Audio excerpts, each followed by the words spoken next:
Broadcasting live from the 6th District on the plain of Ravnica, this is Tap Tap Concede. Welcome, everybody, to Tap Tap Concede. My name is Graham, and joining me is Kathleen. Hello. And Cameron.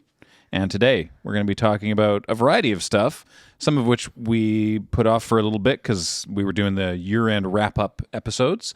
This is our first one back in the studio after Christmas. It's not yet New Year's at time of recording, but I think it is by the time you're listening, so Happy New Year. And before we get into any of that, we want to remind you that we persist in being brought to you by you and your kind support of our Patreon at patreon.com/loadingreadyrun. Hugely appreciate it as ever. And of course, the show and everything we do is brought to you by you and your kind support. Wait, I just said that because normally I do Card Kingdom first. Hold up. Wait, it's New Year, same me. I completely short-circuited. cardkingdom.com/LRR for all of your cardboard needs. You can tell them that we sent you. You say, Loading Ready Run sent me, button please, and they'll give you a little 1-inch button. Last time we checked in, it was a reprint of Foil Lands Make Foil Mana, but we got some new ones coming, so I'm not sure. Ooh. You can get yourself some of those weird Lord of the Rings festive holiday bundles or pre-order a bunch of new Ravnica cards or some new prints of old Ravnica cards. Yeah. Or some OG Ravnica, whatever you need. Yeah. They can ship it to you. They're fine folks. They're based out of Seattle.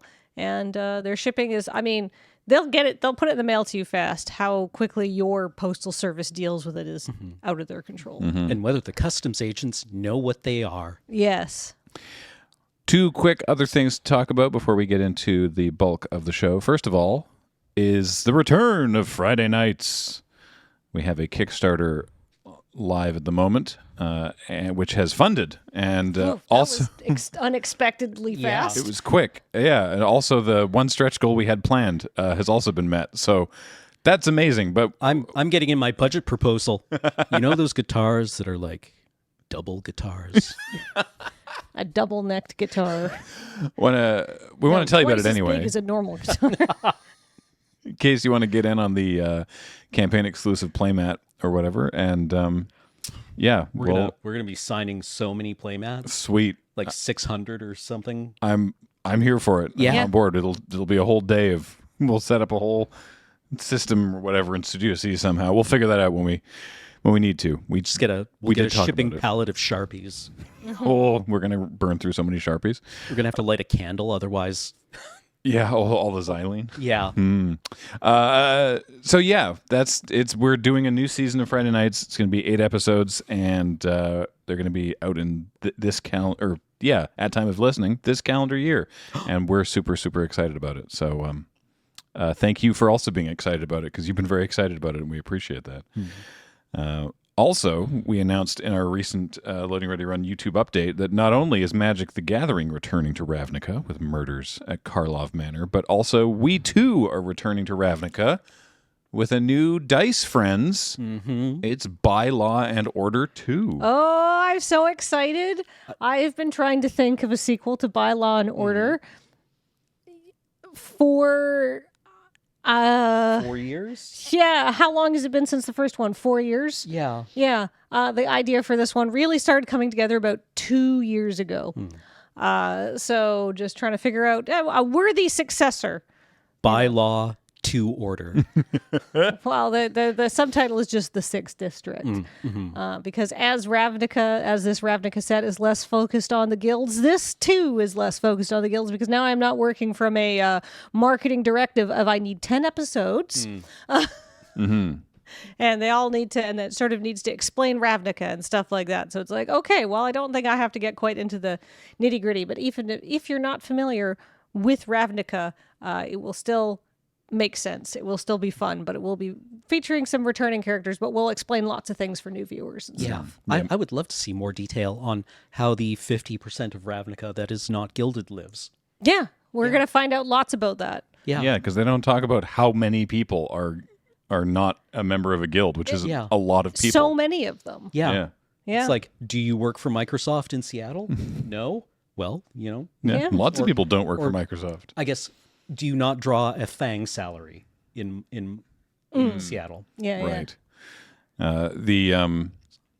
The sequel to Bylaw and Order, much like Friday Nights, is something that was sponsored by Wizards before, and now we're doing it ourselves. So, That's true, actually, because the original Bylaw and Order was like a contract gig we had to do it. Aired on the Wizards Twitch channel. Yeah, or they hosted it. They hosted it. I can't So remember.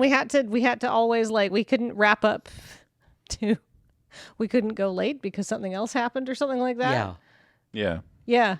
It's probably not the best way to try to run a D&D game is to keep it into a very tight 3-hour window. Mm-hmm. But that's okay. We're not doing that. We're doing fun stuff. I'm very excited. I have so many things planned.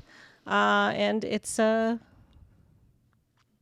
Kathleen is very, very, very excited about this. I am too. Once we're done the campaign, I'll show you the big piece of paper I have taped above my desk at home. That's just like a mess. It's a mind map. It's a mind sketch. We'll say that. It's like the Pepe Sylvia thing, but without any actual red string. But there's a lot of like lines and bubbles and interconnected things. Yeah. And some of them made it into the final draft, and some of them didn't. I haven't scrutinized it closely because I want to watch the show and be surprised. So I'm enthusiastic about this. Yeah. I can't wait to play Avenir again. It's going to be fun, and it's going to be. I will say, you know what? It's going to be fun. Like the first, it has it embraces the spirit of the first Bylaw and Order, which if you haven't seen is available on our YouTube channel, and is it's a goofy take on what makes Ravnica work. If you are a YouTube interactor, so we are going to be broadcasting it live on the Twitch, but if you're a YouTube's person, the original season of Bylaw and Order will be on the main Loading Ready Run channel, and this one will go up on the tabletop channel, LRRTT, so you can get subscribed over there if you're not, and you can watch the original, and I will try to remember to ask Heather to put a link in the description of this video to that playlist. If there is not a link, that has been a failure of mine. Good. Hey, speaking of failures, great segue, Graham. Something that we didn't talk about, of course, because we were off for a few weeks, it hadn't happened when we started talking about our summary, right? Yeah, exactly. Some checks notes, not supposed to swear on this channel, flagrant horse crap, I guess we'll go with. Yeah. Basically, Hasbro and CEO Chris Cox and other folks made the baffling decision to do a bunch of layoffs that's maybe not necessarily inherently baffling, though it sucks and is bad and I don't like it. So yeah, why were there any? Hasbro as a whole, if you think of Hasbro as a big organism, didn't do great, but Hasbro as broken out into like business entities. Mm-hmm. The traditional Hasbro business entity did bad. The toy divisions. Yeah. Some of the other entities did good. So did they lay off people exclusively from the bad units and keep people who are working hard and making lots of money at the good units? Yeah, that's where I was going with that. Yeah. There was some reporting that I think was meant primarily, like for, I don't know, rage clicks or something, because people have a lot of good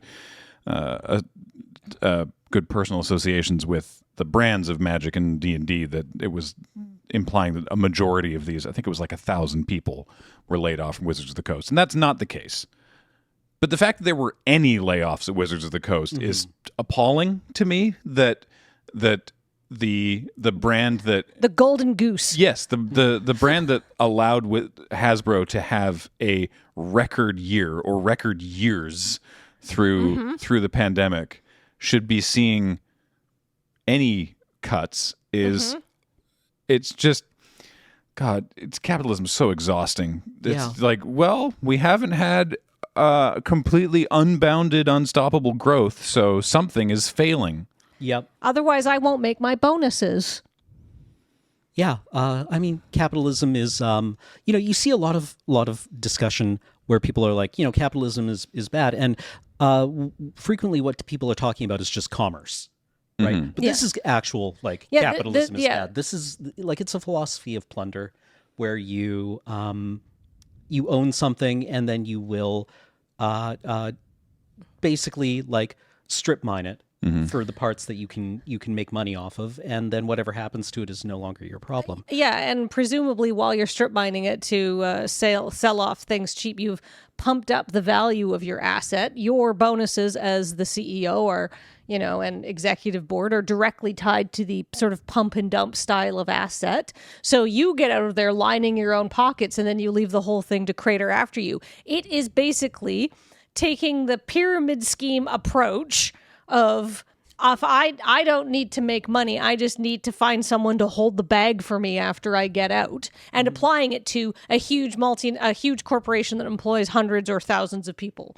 It is pillaging, like you said. It is actually destroying companies for the sake of short-term game, and the sort of stock market cycle that we're locked into with this hyper-aggressive ultimate growth version of capitalism, which is not the version of capitalism we've always had. And I would not say I am any kind of staunch defender of capitalism. No, I would never allege that of you. But what has happened since the 1980s has gone so far off the track of, our classic capitalists back, in the English countryside saying, I should be free to sell my wool to whoever I want and not just the local lord who exploits me for it, right? Mm-hmm. Yeah. That's the genesis. Sorry. Yeah. I have a degree in political science. Yeah, well, it's like, the capitalists are the people who own the machines, right? Yeah. And aren't necessarily invested in, creating a widget, right? You own the railway that transports things from A to B, and therefore, you own the capital investment. Yeah. And, it's completely detached from the idea of, making anything. And it's, it's like, in the abstract, it's kind of like this interesting postmodern thing. Like, what if money had its own agenda? Only it doesn't. And, I don't know. There's just a special place in hell for people who lay people off a week before the holidays. Yeah, and say, thank you for making us records amount of money, but we just aren't healthy right now because we're on track to not make as much money as we made last year. Because we made promises to our shareholders. Yeah, even though you've done a fantastic job and you personally have made lots of money and worked very hard and been very good, nothing you've done is wrong. Mm-hmm. Overall, someone's got to lose their job because we can't we can't still be profitable. We can't still be profitable, but not as profitable. Yeah, and it's certainly not going to be the people who made those promises. Yeah, and this is literally, I do honestly sometimes think that the only solution for this problem is guillotines. Yeah, and every time this happens, there are reactions, and understandable reactions of this seems so short-sighted. Yeah. Because it is. Again, in the case of, I don't even know if there's a full actual list of the people from Wizards of the Coast, but I'm aware of some of them, and you're talking literally decades of institutional knowledge in some of the people there. And that's going to hurt. That is going to hurt the company. Yeah. And so it's you're going I'm not a CEO, and even I can see how short-sighted this is. No, you're missing the point. They don't care. Yeah, they don't care. It's not. Yes, it is incredibly short-sighted if your goal was the ongoing health of this company as a thing. No, the only goal is bigger number next quarter. Yeah. The only goal is bigger number next quarter. Happy shareholders bonus for CEO. Yeah, that's the only goal. Everything else is collateral, and sometimes it's collateral damage. Mm-hmm. So chocolate microscopes. So that's a thing that happened. As you can tell, we're not a fan. No. Yeah. It was appalling to read, and it's because the rest of this episode we're going to be talking about some of the previews for Murders at Karlov Manor, and here's the thing: because Wizards is still good. There's still so many excellent people working there who care so much and want to make a good, fun product, and are passionate and work way too hard at their jobs probably, and just really give their entire ass for a company who doesn't give a single shit about them when push comes to shove. If it got Chris Cox more money, he would lay off Mark Rosewater and Gavin Verhey without thinking about it. Mm-hmm. So we are going to talk about Murders at Karlov Manor, because we're honestly really excited about this magic set. That's just my But example of like two very prominent magic Yeah. employees. That doesn't mean that they're the most important. There's lots of people below, like who aren't as big name who do amazing stuff as well. But I just, I just want to, because there's no simple way to make that transition from everything that we just said into let's get hyped for new Magic the Gathering. Yeah. So I just, Sorry, I'm quite negative. I just want the viewers to understand that we know, like we understand that it's weird to be like, this sucks. Anyway, new cards. Yeah. I don't know. I just don't want I don't want you to take away from this that we're like, that's a thing that we hate, and now we're gonna gloss over that with no, that is still extant. That exists. There's no glossing. No. Yeah. Like Also, Can't shine a turd. yeah. Also, I'm excited about this. It's almost like it'll be a shocking transition. All right, who Thank wrote you, the James. flavor text on this? I don't know. I think it was. I feel like I want to blame either you or me.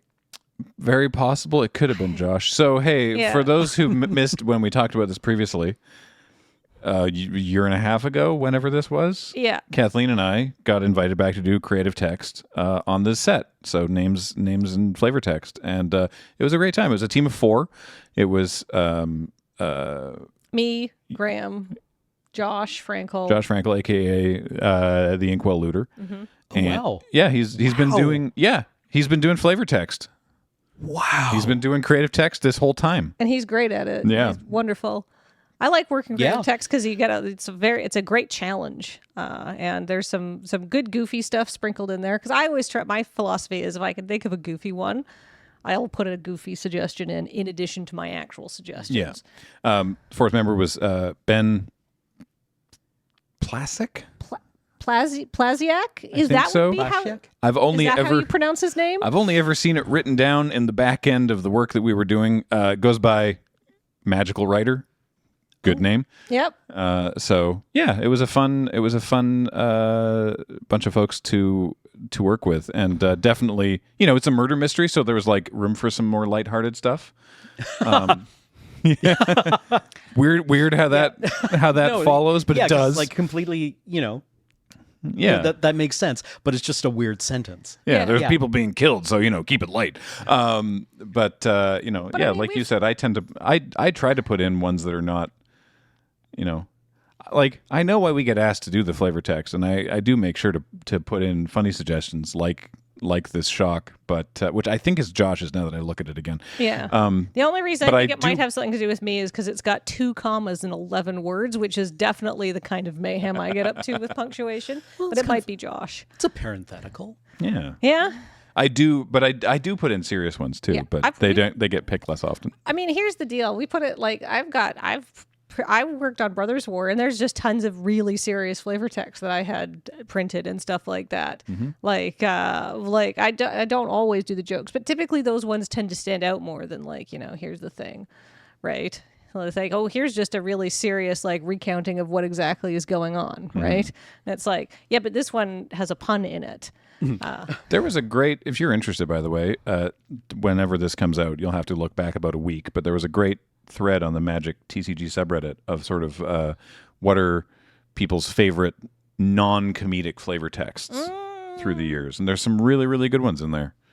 I'm a big fan. A lot of people liked Reckless Cohort from, I think it was Battle for Zendikar, and it was a quote. It was, you have a family, mine died at Seagate. You go to your family and I'll go to mine. Right.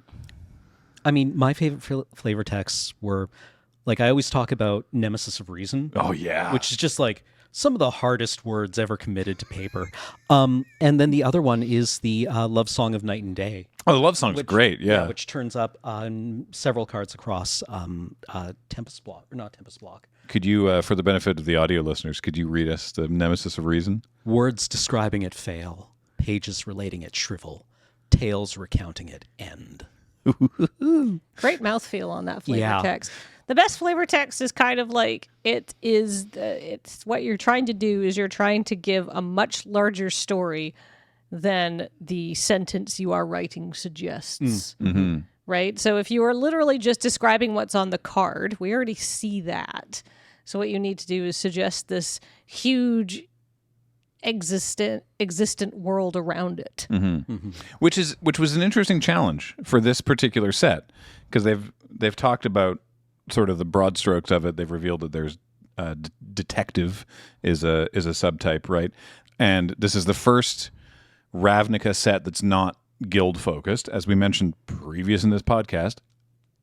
50% of people in Ravnica don't live in guild or aren't members of guilds. And so the thing is, everyone loves Ravnica, and I would allege that you can't do 10 new mechanics every single time we go back to Ravnica, so that Band-Aid's got to come off eventually, so why not now? So we're going to Ravnica, but it's not a guild set. But then it does sort of, if this set was your only look into Ravnica, right? Maybe it's like, is everyone else playing detectives? It's like, Right, no, we're only looking at an aspect of the plane. Exactly. And so we're trying to, when we're doing the flavor text, you're trying to tell a bigger story than you see on the card to connect it to this world, and it's an interesting challenge. Well, I was reading comments on this, and people were asking, like, why is this set even on Ravnica?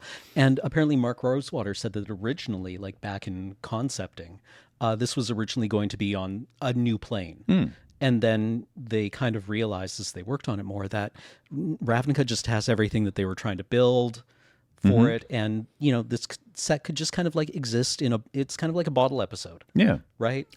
I would allege that this concept probably could have worked well also on Fiora, which is the conspiracy plane. Oh, yeah. Which we haven't ever gone to in a normal set, and that already has that kind of vibe. But that makes a lot of sense, that it's like, why are we rebuilding? Like, Ravnica's here. Why can't we just have show a different aspect of Ravnica? So that's neat. Well, and the nice thing about Ravnica is that compared to most planes, it's extremely technologically advanced, right? So basically, if you want to have any cool, like, I don't know, You can do anything with Steam. yeah, or in this, I think technically it's plasma. Is it plasma that powers stuff on okay. Ravnica?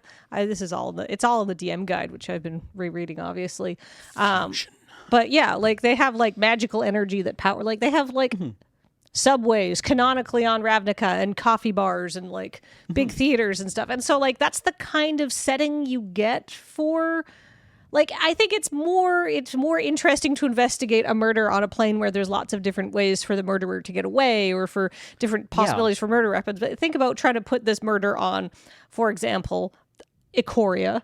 You have just so much less to work with there because the plane is not as populous, it's not as technologically advanced and all of this stuff, right? It just gives you more tools in the toolbox. Well, I mean, like, I think a really interesting element here is that, like, life is pretty cheap in a Magic the Gathering setting, Yes. right? Like,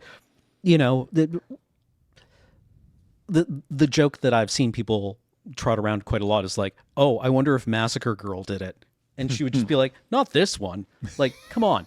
Please, I have taste. Yeah, and just the idea that like in a game where we are so frequently used to just like lightning bolting, an entire organization of like sapient people, that one murder is actually something that can kind of like be the center of gravity for an entire storytelling arc. I think is interesting, right? Because like, the Ravnicans don't want to die.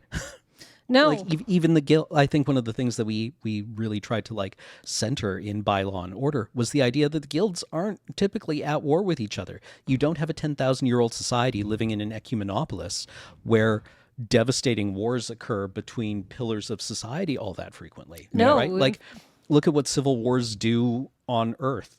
Right? Yeah. Like those, it's devastating. Yeah. It's bad news. There's something about Ravnica. There's something about Ravnica that makes people a bit more cooperative. I feel that was kind of what I was trying to get at. This was by Law and Order. Like everybody had different goals, but everybody sort of overall had the same goal and just very different ways about which they wanted to go about it. Yeah, like, I mean, Ravnican guilds are big enough and powerful enough that if they want to go to war with each other, They absolutely could. Yeah, it's going to be extremely bad news, and there's probably, whoever prevails in a conflict between two guilds, they are not going to be the winner. No, Right. everybody loses. The Yeah. whole society loses. And, yeah. And like you, yeah.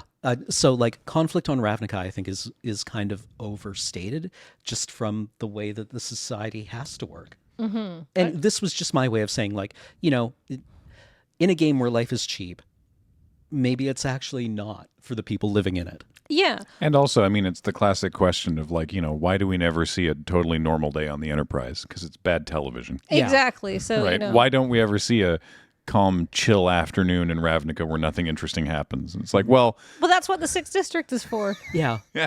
That's Also, the conceit. something interesting is happening on Ravnica somewhere. But also, it's because that would be boring. Yeah, Yeah. exactly. Yeah, the only time you get to see boring stuff is when you watch a campaign that I'm doing. That's not. It's exciting in its own interesting way. Yeah. It's But like yeah, my 0-1 citizen token cruises Subway and then sacrifices a food token. yeah, exactly. Like- Right. Yeah. What did that do? Yeah. It was a nice day for that person.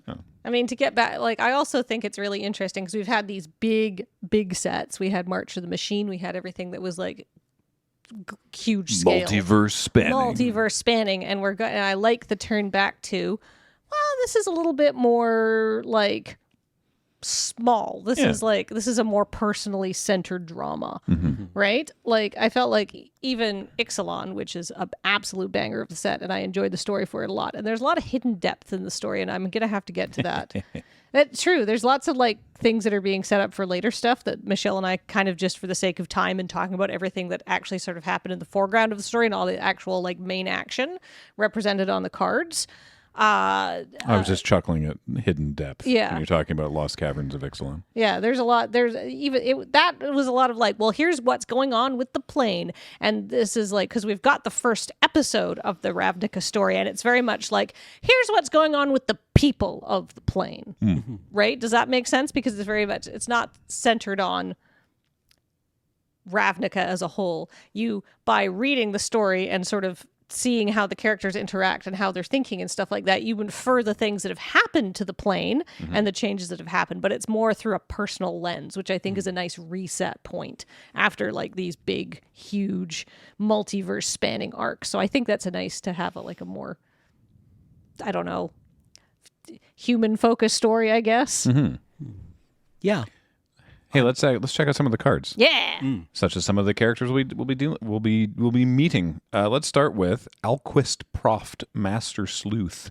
Oh no, he's hot, which I think was the incredible reaction from like literally everybody on the internet. This is essentially it's Sherlock Holmes. We're not hiding that, right? Like that's who this is. They're the master detective. 1 white blue for a 3/3, so 3 mana 3/3 vigilance, pretty good. When Alquist Proft, Master Sleuth enters the battlefield, investigate, because obviously if you're going to do a set about a murder mystery with detectives, clue tokens are back. A reminder if you haven't seen them recently, though I don't know how, clues are 2 and sacrifice it to draw a card. That seems very fitting. And then X, white, blue, and tap and sacrifice a clue. You draw X cards and gain X life. Didn't we have a card that did like Sphinx's Revelation. Sphinx's Yep. Revelation. I've seen people speculate that this is Azor in disguise, and it's like maybe he's just a smart guy. I think I don't know. I should say they could have decided that. That wasn't in my brief, but Yeah. that could be true. I I don't we don't think know so. because we don't see anything in like the final form or anything like that either, No. right? So yeah. we don't know what happens in the story actually. So Yeah. Also, yeah, just a beautiful man. so hot. Yeah. We've got also actually we can check out. So there's a showcase frame variant. This is the they call it the dossier frames, Oh. which has like is it like a UV thing or is it just printed weird? There's like a hidden scribbles and something on the dossier. I don't remember how they mentioned that you can reveal those. But anyway, yeah, it's meant to be like this is like a this is invisible ink. yeah. Yeah. But this visual treatment is like this is Proft's file. And that he's annotated himself, obviously. Legendary creature, but of course. And then he's added handsome genius after vigilance. Oh, I see. It's his file, right? Of course. Master. Is it annoying that I'm looking at what is clearly intended to be like a typewritten police report kind of like typeface and visual design for this and thinking it should be monospaced? If it's on a typewriter, it should be monospaced. Courier is a monospaced font. So do you remember You're right.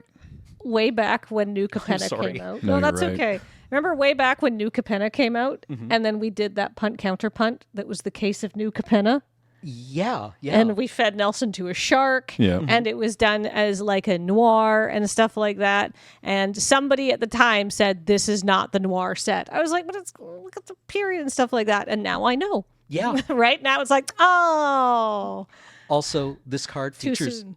features my favorite combination of design elements, which is vigilance on a creature with a tap ability. Love it. I love those. Big I fan. love those. Like, I think my favorite version of that was the Vigilant Mana Bear from a Lara block. Oh, yeah. Sacrifice a clue. You only need a single clue for this. Yeah? You're Yeah. putting a lot of mana into it. Yeah, I mean, God, even if I Like- get to draw, but I mean, like, sacrifice a clue. But this is every control player's like, well, it's not a dream card because he dies to a wrath, but you get to hold up counter spells, and if your opponent is like, all right, end step, pass the turn, you're like, draw Draw a 6 gazillion cards? Yeah, It looks fun. Yeah. I don't think any opponent is going to be happy to pass the turn with this on the board. No. It seems like a real removal magnet. No one's allowed to have a Master Sleuth on their side of the board. But yeah, Let's take a look at Wojak Investigator, because I know what Kathleen wants to talk about this. Okay, 2 and a so white. Let me read the card first. 2 and a white, 2/4, Flying Vigilance. At the beginning of your upkeep, investigate once for each opponent who has more cards in hand than you, with the flavor text, because the angel is inspecting. The angel with white wings is inspecting a blue feather, and says, "Well, this clearly didn't come from anyone I know," which is a slight tweak of my original approved suggestion, which was, "Well, this clearly isn't one of mine," which I appreciate was maybe a little too goofy. But Kathleen, talk about the name of this one. okay, so Wojak Investigator is obviously it's not a guild focused set, but this is something I can talk about a bit more. But when we were working on flavor text, I wanted to make sure that it's still on Ravnica. Yep. And so by looking The at guilds are involved. the guilds are involved, but it's not a guild focus set because there's other stuff going on. Right. And I mean, we know the guilds are involved because we're going to look at some cards from guilds in a second. But what I wanted to do was go back through the archives and see if there was anything that could be great callbacks, especially to like the very first Ravnica sets, your Guild Pact Dissension Ravnica. yeah, Right? To, these old cards that were even before I started playing and stuff like that. And several characters have been credited as Wojak Investigator. And I just thought, God, we've already had this job title referenced multiple times on flavor text, but we've never had a Wojak Investigator. right. The art brief said that this person was, a Wojak, not a member of the detective agency or whatever it is. Right, 'cause- And, Yeah, Wojak is a branch of the Boros. They Legion. are, Yeah, yes. they're the ones who are essentially detectives, right? Like yeah. one thing I saw pointed out was that this set is in many ways Ravnica going back to its narrative roots, because the first, like the novels that came out with the original Ravnica set were based Or a around- detective story, were a yeah. detective story. It was a detective story of, oh my God, I'm forget what his Agris name- Koss? Argus Koss. Argus Koss? Yeah. Who was investigating a big conspiracy and cover up and stuff like that. And it turned out to be the Demir breaking the guild pack by exposing themselves. It was all very clever. And yeah, we have those books somewhere around here. Somewhere. I don't think they're on the shelves, are they? Probably not. I haven't seen them on the shelves. I haven't seen them since we moved, but I don't think we got rid of them. We did not. I never would have let that happen. Yeah. I don't exactly know where they are. That's but- fine. Anyhow, the point being, the original story is a detective story, essentially for like this hardworking Boros investigator trying to get to the bottom of a giant conspiracy, which is very Ravnican, right? Also, So yeah, man, the traditional white 2/4 ox has really had a glow up in recent years. 2/4 flying vigilance for 3. Yeah, Yeah. that investigates Every when you turn, untap potentially? it. Yeah. Yeah. Like, okay. Yeah. Pillarfield Ox is, thoroughly obsolete. I guess I love this it. is a rare. Yeah, that's true. Yeah. But it's a powerful card. It's cool. I'm just excited, like basically my philosophy was it's still the same Ravnica, and where can we find those narrative connections to stuff? That's like the real grognard stuff, though. Yeah. Well, I mean, speaking of which, let's look at Benthic Criminologists, which is 4 and a blue for a 4/5 merfolk wizard. Whenever Benthic Criminologist enters the battlefield or attacks, you may sacrifice an artifact. If you do, draw a card. Nice. That just makes it cheaper to use your clues. Scientists from the Simic Combine are regularly seconded to various detective agencies in hopes that sharing their expertise will improve the guild's tarnished reputation. What'd Tarnished you do, Vanifar? What did the Simic do? Well, the Simic, when the Phyrexians started invading, do what they do so well, which is go, what's this oil? It's probably nothing. Oh, no, it's, Yeah, it looks it's probably extremely- profitable. it looks extremely interesting. What happens when I put it in myself? Yeah. How have things actually shaken out for the various some of the We don't know yet because we haven't we've gotten a little hint in the story. Okay. The story's really good, and you should read it. It's written by Shannon McGuire, who's a Hugo Award-winning author, and it goes. It does the thing which I really like, where it sort of suggests the larger world by giving you an interior world of the characters, which is to me a plus Yeah. storytelling technique because you get both at once. Yeah. Maybe we'll circle back and talk about how all the various guilds are doing Once we know. post invasion. Yeah. And But we know the Simic did that because that was in the story that Allison wrote. Yeah. Where they were like, what's this? I'm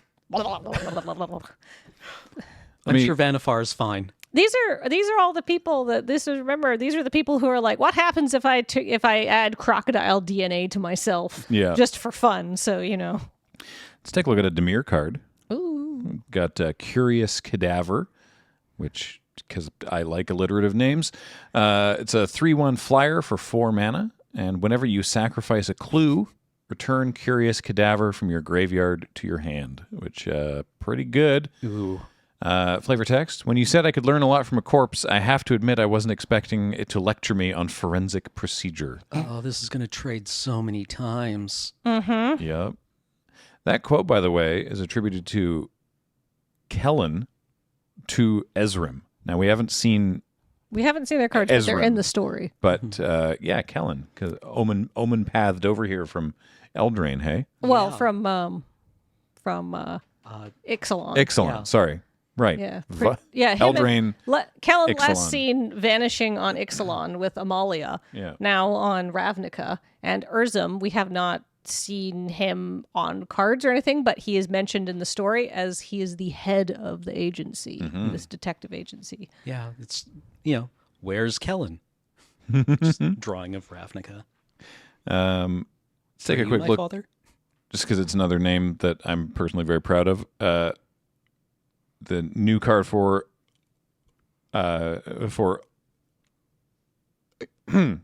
challenging, starting with vowel sounds.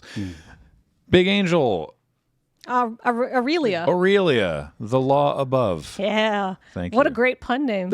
Thank you. Yeah. I'm really proud of that one. 3 red, white for a 4/4 angel, flying, vigilance, and haste. Woofy. Whenever a player attacks with 3 more creatures, you draw a card. Hey, it's battalion. battalion. Yeah. Yes. It doesn't say battalion, though, which is interesting, but whatever. Whenever a player attacks with 5 or more creatures, it's a player, that's why. Sorry, whenever a player attacks with 3 or more creatures, you draw a card. So it's battalion, It's not battalion. but better. Yeah. Yeah. And then whenever a player attacks with 5 or more creatures, Aurelia, the law above, deals 3 damage to each of your opponents, and you gain 3 life. So Aurelia is the head of the Boros Guild. Yep. She is literally the law above because she can fly. That's the joke. Yeah. Yeah. I believe my my joke suggestion for this was Aurelia sick of this bullshit. Is there alternate art for this card? Yes, there's the dossier frame. Ooh, fun. Yeah, which some of the dossier frames, actually, if we could see the one for Curious Cadaver, because some of them have flavor text, and the flavor text on these are in a different style because they're meant to be dossier notes. So the one for Curious Cadaver says, "Patient and surprisingly clever, though he does need to be reminded not to eat the corpses," which that's good. I don't remember who that was. I'll tell you what, when we announced that on like Mastodon or Twitter, wherever we said these things that we were working these flavor texts, people were like, "Oh, so who's responsible for meddling youths?"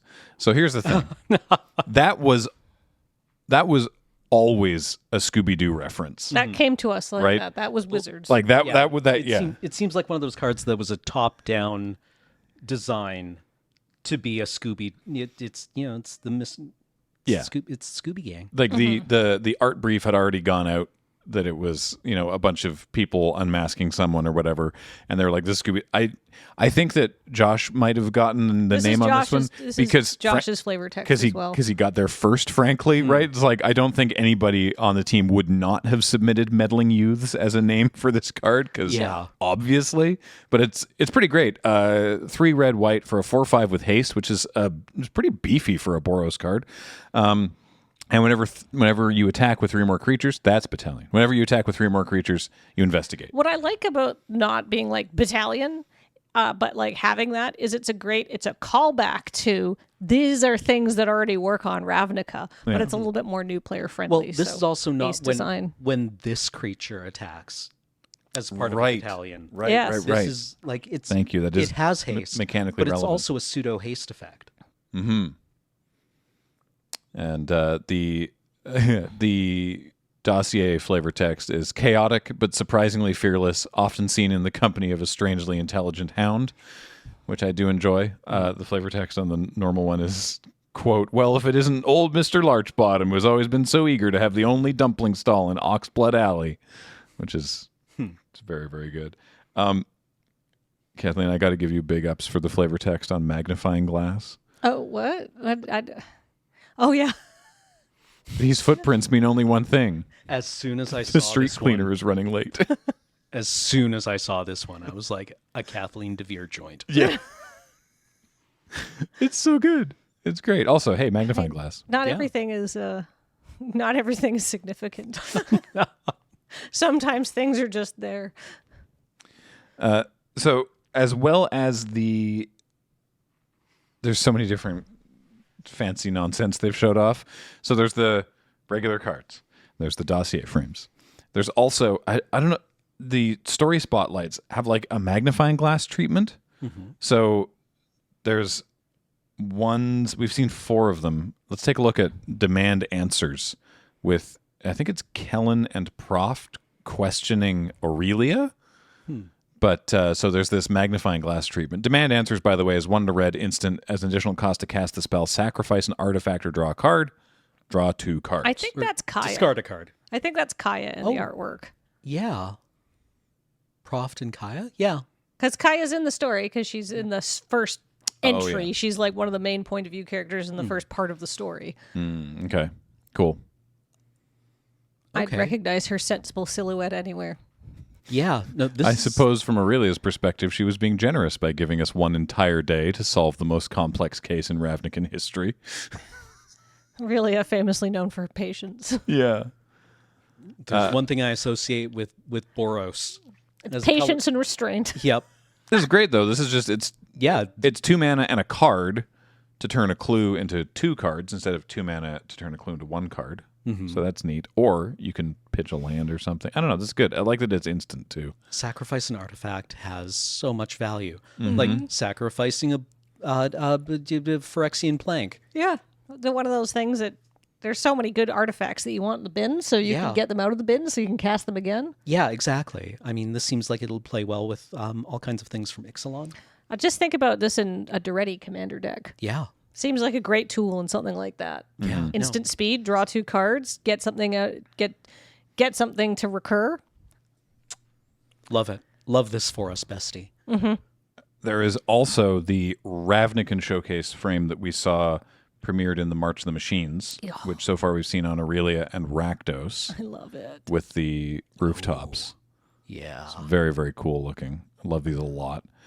And Patron of Chouse. cycle of very cool basics. Yes, these things I love. The basics Found rule. my brand. Yeah, the isometric sort of reflected. It's just they're so cool looking. The infinite complications of Ravnican architecture. Yeah. I love these. I Yeah. love them. I love them. I love them. They're all by Mia Boas, and they're all super cool looking. I love them. I just love Ravnican architecture. It's so cool. There was one other thing that they announced as sort of related to the set, which is what. Despite everything we said earlier, I suppose this is one of the benefits to being associated with Hasbro. Though really, I mean, they're working with all kinds of other brands, so they probably could have done this even if Hasbro didn't own Clue. But they announced this like Ravnica Clue thing, or Cluedo if you're from the UK. I am so okay because Michelle Rapp was like, "Oh, they're going to do some sort of Ravnica version of Clue. Should I get it?" And I was like, "No. If you're getting, you can just have normal Clue, right? Like, Yeah. But this isn't just Ravnica Clue. I thought it was just a skin. I Yeah. thought they were just reskinning Clue And then- with like, but no. At first I was like, okay, I mean, that's kind of a fun brand tie-in, but it's not that. It's like a whole. You probably have notes on what it is. I don't. Okay, so from what I remember, it's like a whole like Ravnica plus Clue plus Magic the Gathering kind of thing. It is like a game that you play with Magic cards with like Clue. It is like a high. It is. Oh, it's like Explorers of Ixalan? Yeah. yeah. Wherever that ended up on the set. Yeah, I love Explorers of Ixalan. I am pumped. I want to play that. That seems really fun. Like that's a great way to. Yeah, it's not just Clue with Ravnica bits stapled onto it. It's like a whole new product with like a game that you can play. It seems like a really good way to like get like non-Magic players into playing Magic in sort of an easier way. It's like you know what Clue is, and this is like cool Clue, right? Like it's a bit more grown up. You know, you get to solve a murder mystery and do it through the mechanics of these cards. I wish I could have heard that in grade 9. Chase Carroll and I were both of us were like, see, this actually seems dope, and I want to play this. So I just wish I could have heard the use of Magic the Gathering as an enticement because it makes something else cool. When I was like 13, This makes Clue cool. yeah, by being Magic the Gathering. We've seen some of the cards from it they have a slightly different header font, which is interesting. But if we can take a look at, for example, Senator Peacock. So naming these was interesting because, of course, they have to keep their like Clue Like, name, yeah. but we could come up with different like roll. We did a bunch of different varieties of ways that these could have gone, but this is where they ended up. So Senator Peacock, for example, 3 blue for a 3/4 legendary creature, human advisor. Artifacts you control are clues in addition to their other types. So they have the clue ability, and whenever you sacrifice a clue, target creature can't be blocked this turn. So these are still. And so these are still also just Magic card. Like I assume these are like legal in Commander. they seem really good, and like this card especially seems very good in Commander. Yeah, this seems like a really interesting space to play in. Yeah. And the only other character we've seen is Commander Mustard. That's good. It's, The quality that Skyfall has is not ideal. yeah, because I apologize. think that Commander Mustard was like pulled off of a product image. I don't think he was necessarily. revealed I officially. don't know, maybe, but yeah. So 3 red/white for a 5/5 human soldier with vigilance. Other soldiers you control have vigilance, trample, and haste. Sick. And then for 2 red/white until end of turn, soldiers you control gain whenever this creature attacks. It deals 1 damage to defending player. That seems like just like a beefy Commander all on its own. You could pay that second ability multiple times. Yep. They don't have to connect. They don't have to live. They just have to be turned sideways. They don't even turn sideways. They got vigilance now. Oh, right. Yeah. This will make Shivam happy, actually. Yeah. Commander Soldier's Mustard deck is seems very popping cool. off.